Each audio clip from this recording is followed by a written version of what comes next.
card in a WTA 500 the week before Wimbledon, and Aryna Sabalenka, the world number one, She's come back after really tough start, so I'd like to play another final against her. Has already put her verdict on Eala into the public record. Not as a reaction to this match, but as a standing position the tour has been reading for weeks. That verdict lives in a full-length ABS-CBN interview titled Born for Center Court, in which the reigning number one speaks about the young Filipina in the register of anticipation, not tolerance.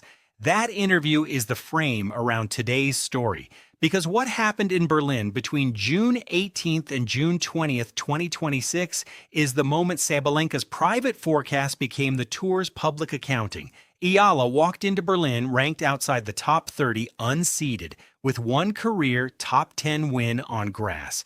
She walked out with a career-high ranking, a Wimbledon seeding, and 2 top 10 scalps in 2 nights, the ranking sheet updated. That is the story. For most of the season, the operating assumption inside the WTA was reasonable and cautious.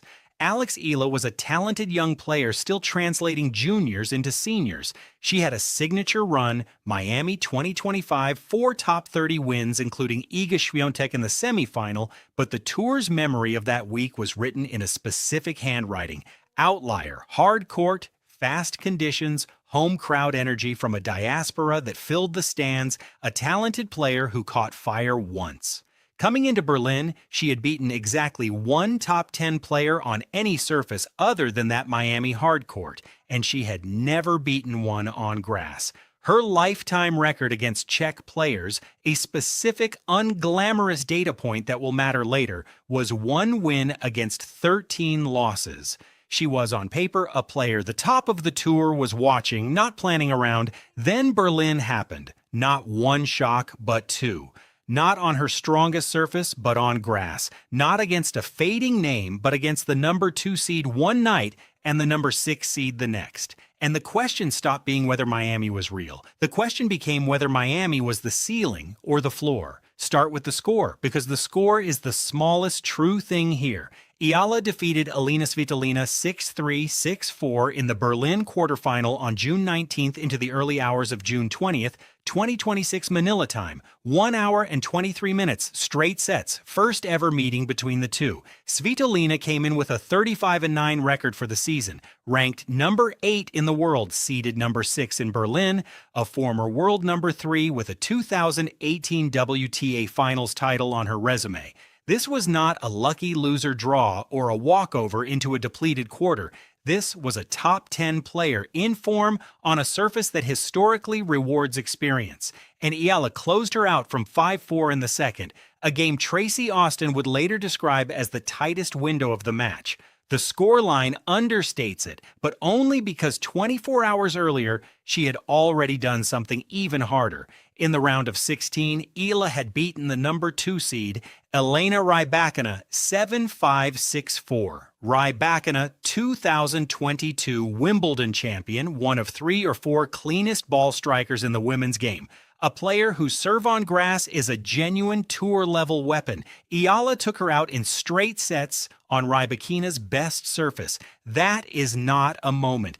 2 of those in 48 hours is a pattern, and this is the number that carries the weight. Berlin was Eala's 6th career top 10 win, but more importantly, it was the 2nd time in her career she had strung 2 of them, together back-to-back. The first time was Miami 2025, Madison Keys, then Swiatek.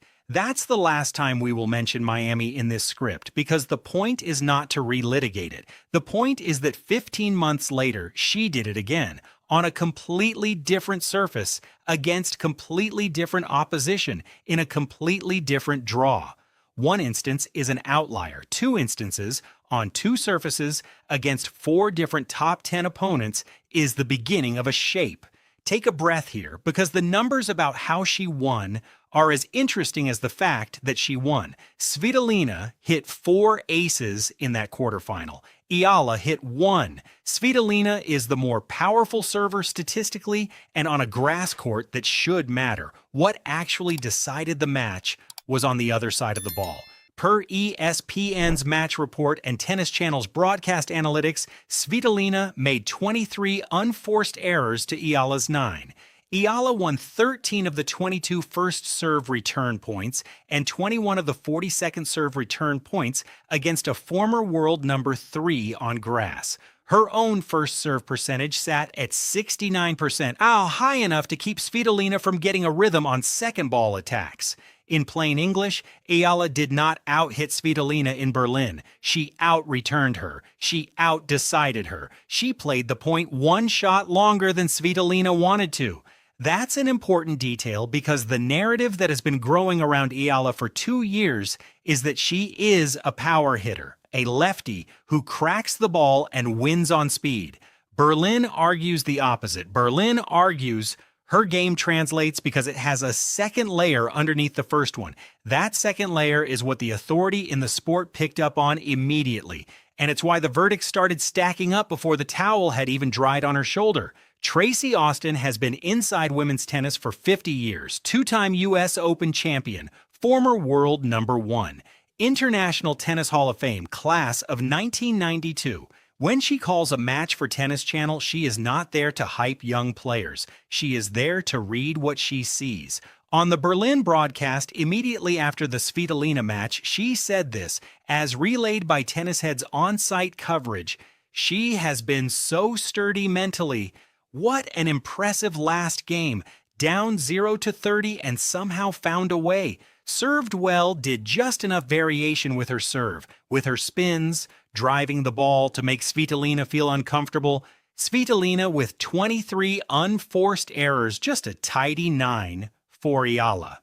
The two words in that quote that matter most are sturdy and variation, not power, not upside, not potential. Sturdy, a word you use about players who are already built. Variation, a word you use about players who understand the sport, not just play it.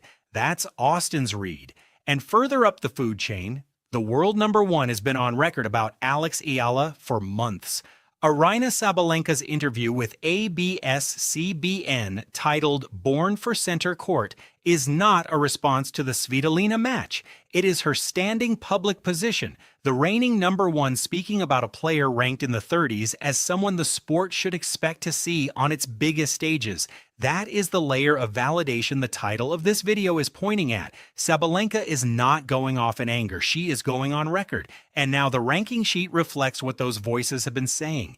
The Berlin semifinal finish, even in defeat, pushed Eala into a career high in and around number 30 in the world, up from around number 35 the week before and up from roughly number 49 at the start of the year, per the week-by-week tracking published by GMA Network and Tennis 365. She entered Wimbledon 2026 as the number 29 seed. That is not a footnote. That is her first Grand Slam as a seeded player, meaning she is now on the side of the draw that unseeded players are trying to survive their way toward. The gravity has reversed. And then on July 2nd, 2026, she beat Maya Joint in the second round at Wimbledon to reach the third round of a Grand Slam for the first time. The first Filipino woman ever to do so at any slam. Confirmed by Wimbledon's own official channels. 2 years ago, the Philippines had never had a player seeded at a major. This week, they have one in the third round. Zoom out for a moment because the shape of this matters beyond one player. The WTA is in the middle of a deliberate expansion of its Asia-Pacific footprint. The WTA Finals cycling through Shenzhen and Riyadh. The Guadalajara 1000 elevation, the calendar itself tilting eastward in ways it did not a decade ago. Into that geography, Alex Eala walks as the first Filipina seeded at a Grand Slam. That is a country-level fact. But there is also a sport-level fact underneath it, which is that top 10 wins on multiple surfaces separate the players who catch fire from the players who stay lit. Eala has now recorded top 10 wins on hard court in Miami and on grass in Berlin, against 2 different top 10 opponents in the same week. She has not yet done it on clay. That's a data-honest gap, not a criticism. But the surface breadth is real, and it's the thing that scouts and tour directors track more carefully than headline scalps. because it's what predicts whether a player is a matchup problem or a season-long problem.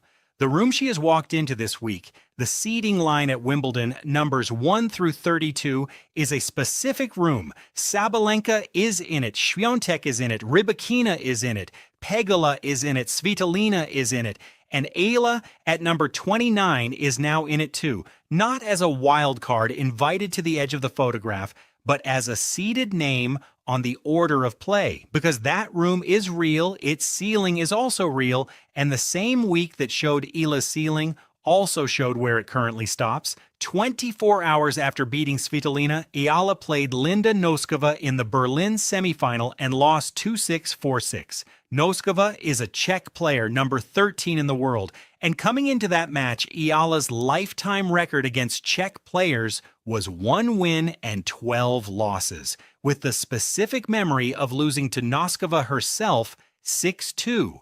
6-love at Indian Wells earlier in 2026, sitting on top of the pile. Eala said before the match, she's a big hitter. She's young, but she has a lot of experience. The last match with her proved to be very difficult for me. On the record that Noskova was a big hitter, she's young, but she has a lot of experience and is very powerful. My last match with her proved to be very difficult for me, so coming into the semifinals, I hope to prepare and make some improvements and show what I've got. She prepared. She showed what she had. She still lost in straight sets. That is what a turning point actually looks like up close. A peak and a ceiling in the same week, both true, neither canceling the other. 10 days later, she opened Wimbledon with a straight sets win, then reached the third round. The floor kept moving up while the ceiling stayed where it was. Both facts belong on the ledger. So, the verdict. Not she's arrived. Not she's the next anyone. The verdict is that the ledger has been updated in ink by the tour's own accounting. 6 career top 10 wins. 2 of them back-to-back in 48 hours on grass. Career high in and around number 30. Seeded 29 at Wimbledon. First Filipina in a Grand Slam third round. A Hall of Famer using the word sturdy. The reigning world number 1 on the record calling her a center court player before this match was even played. Go back to Court 1 at Steffi Graf Stadion, the racket by her side, the hand over her mouth, the tears, and put the ledger underneath the image now. That's not shock at an accident. That's the recognition of a threat.